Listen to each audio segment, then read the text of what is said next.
Pour moi, c'est une bénédiction. Être la femme d'un pasteur, c'est comme travailler pour le Seigneur, le Dieu suprême. Vous savez, être la femme d'un pasteur est fatigant, mais quand tu connais le chemin, quand tu as les troupes, tu es béni. C'est comme si quelqu'un disait, je suis l'épouse d'Abraham. Vous savez que, oh, je suis une personne bénie. Mais ce n'est pas seulement être l'épouse d'un pasteur, c'est ça. Vous savez, beaucoup de gens le disent comme, oh, je suis l'épouse d'un pasteur, donc vous portez la gloire. D'être une femme de pasteur. Maintenant, notez bien, pour être femme de pasteur, il faut avoir l'appel et il faut avoir la détermination pour faire ce que Dieu dit. Donc, la Bible dit beaucoup est donné, beaucoup est attendu. Être la femme d'un pasteur, c'est bien, mais il faut être d'une manière qui plaît à Dieu, parce que si tu meurs en tant que je suis la femme du pasteur, il va en enfer. Ta punition est plus grande que celle d'un homme ordinaire. Avec le pasteur à cause de son argent ou de sa célébrité. Non, parce que le titre être la femme d'un pasteur, tu devrais t'assurer que Dieu vous a donné le pouvoir, la connaissance, pas juste pour frimer ou pour se vanter en disant je suis la femme du pasteur. Il y a une grande tâche à être femme de pasteur et vous devez accomplir cette tâche, parce que si l'homme de Dieu échoue, vous échouez aussi. Donc ce n'est pas juste de dire je suis la femme du pasteur pour se pavaner. Une femme de pasteur, c'est quelqu'un qui sait que nous sommes ici pour quelque chose. Il y a un devoir et nous devons l'accomplir. Et Dieu est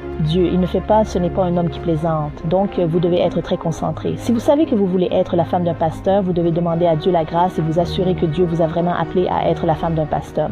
Ce n'est pas pour plaisanter, car les gens vous regardent. Vous êtes un mentor et votre mode de vie devrait être conformé et transformé selon la voie de Dieu. Et si vous êtes une femme de pasteur, vous n'êtes pas dans la voie de Dieu. Et beaucoup de gens m'appellent, oh, c'est une femme de pasteur, donc parce que la femme de pasteur fait ça, je fais ça. Alors savez-vous combien de personnes vous allez induire en erreur? C'est pourquoi vous devez être tellement concentré. Vous devez avoir la crainte de Dieu pour être une femme de pasteur. Ce n'est pas un travail à prendre à la légère ou juste pour s'amuser. Non, c'est une position sacrée, c'est une chose redoutable. Donc vous devez être sobre et vous devez vous résoudre à dire je suis la femme d'un pasteur, je suis une enfant de Dieu, je suis une leader pour guider les gens vers le ciel. Ce n'est pas que nous sommes tous membres. Non, vous êtes la femme d'un pasteur, les gens vous regardent. Vous êtes une leader, comme quand le Christ dit je suis le chemin. Quand Jésus est venu pour que les disciples le suivent, il leur a montré les manières, le comportement, la façon de parler. On peut dire que Jésus corrigeait les disciples. Vous savez, si vous voulez que les gens sachent que vous êtes mon disciple, vous devez avoir de l'amour, vous devez faire comme ceci, vous devez faire comme cela. Donc pour être la femme d'un pasteur, vous devez avoir les caractéristiques, les manières, le comportement. Tout doit être pieux parce que vous êtes un leader.